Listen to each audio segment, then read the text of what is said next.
श्री गणेशाय नमः।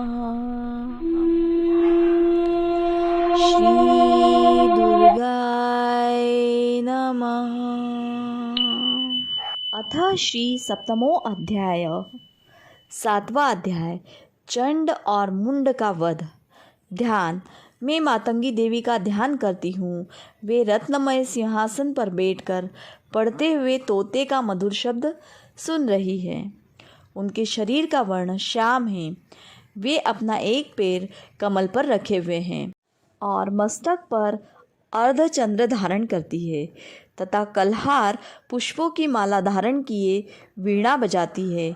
उनके अंग में कसी हुई चोली शोभा पा रही है। वे लाल रंग की साड़ी पहने हाथ में शंखमय पात्र लिए हुए हैं। उनके बदन पर मधु का हल्का हल्का प्रभाव जान पड़ता है और ललाट में बिंदी शोभा दे रही है। ऋषि कहते हैं, तदनंतर शुंभ की आज्ञा पाकर वे चंड मुंड आदि दैत्य चतुरंगिनी सेना के साथ अस्त्र शस्त्रों से सुसज्जित हो चल दिए। फिर गिरिराज हिमालय के सुवर्णमय ऊंचे शिखर पर पहुंचकर उन्होंने सिंह पर बैठी देवी को देखा।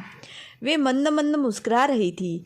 उन्हें देखकर दैत्य लोग तत्परता से पकड़ने का उद्योग करने लगे। किसी ने धनुष तान लिया, किसी ने तलवार संभाली और कुछ लोग देवी के पास आकर खड़े हो गए। तब अंबिका ने उन शत्रुओं के प्रति बड़ा क्रोध किया।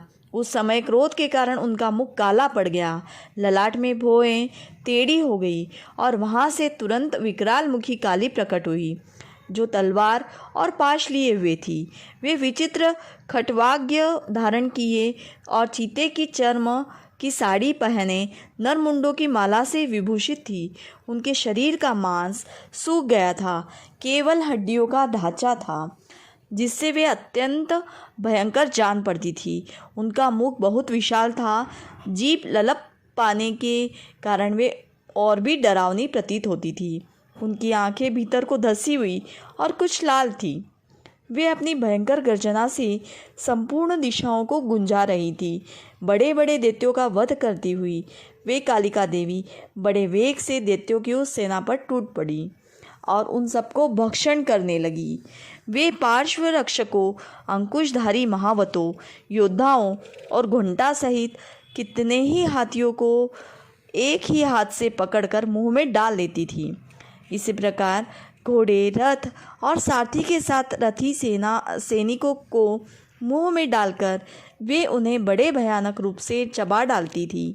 किसी के बाल पकड़ लेती, किसी का गला दबा देती, किसी को पैरों से कुचल डालती और किसी को छाती के धक्के से गिराकर मार डालती थी। वे असुरों के छोड़े हुए बड़े बड़े अस्त्र शस्त्र मुंह से पकड़ लेती और रोष में भरकर उनको दांतों से पीस डालती थी। काली ने बलवान और दुरात्मा दैत्यों की वह सारी सेना रोंद डाली, खा डाली और कितनों को मार भगाया। कोई तलवार के घाट उतारे गए, कोई खटवाक से पीटे गए और कितने ही असुर दांतों के अग्रभाग से कुचले जाकर मृत्यु को प्राप्त हुए।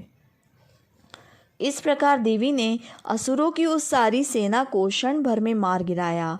यह देखकर चंड उन अत्यंत भयानक काली देवी की ओर दौड़ा तथा महादैत्य मुंड ने भी अत्यंत भयंकर बाणों की वर्षा से तथा हजारों बार चलाए हुए चक्रों से उन भयानक नेत्रों वाली देवी को आच्छादित कर दिया।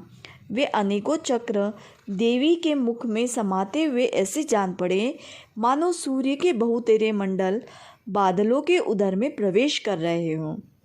तब भयंकर गर्जना करने वाली काली ने अत्यंत रोष में भरकर विकट अट्टहास किया।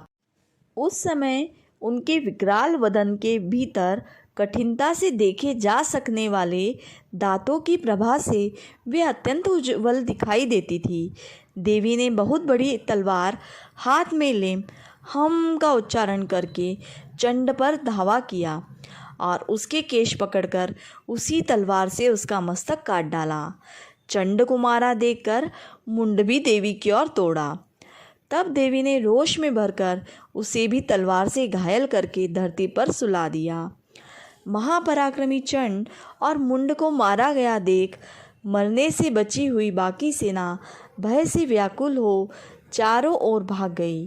तदनंतर काली ने चंड और मुंड का मस्तक हाथ में ले चंडिका के पास जाकर प्रचंड अट्टहास करते हुए कहा, देवी, मैंने चंड और मुंड नामक इन दो महापशुओं को तुम्हें भेंट दिया है। अब युद्ध यज्ञ में तुम शुंभ और निशुंभ का स्वयं ही वध करना। ऋषि कहते हैं, वहाँ लाए हुए उन चंड मुंड नामक महादित्यों को देखकर कल्याणमयी चंडी ने काली से मधुर वाणी में कहा, देवी, तुम चंड और मुंड को लेकर मेरे पास आई हो, इसलिए संसार में चामुंडा के नाम से तुम्हारी ख्याति होगी।